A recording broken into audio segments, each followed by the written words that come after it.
Жители од Струмичко Куклиш денеска се собраа пред зградата која одамна требало да биде детска градинка.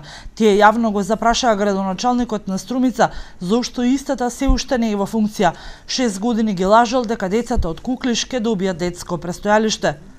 Тој 2010 година вети дека за една година ќе изгради градинка. Еве поминаа 6 години, тој нема ниту почнато. Родителите од Куклиш продолжуваат со својот проблем за згрижување на своите деца.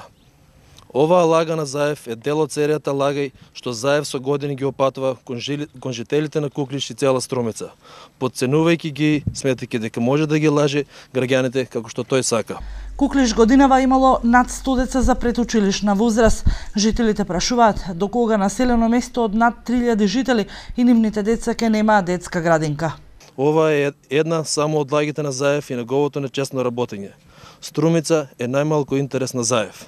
Општина Струмица работи без градоначалник и затоа Заев треба да се повлече од позицијата градоначалник на Струмица. Струмица заслужува подобро и повеќе. Зградата во карабина е фаза, каде градоначалникот Заев ветувал детска градинка, во моментов е издадена на приватна компанија која врши откуп на зеленчук и овошје.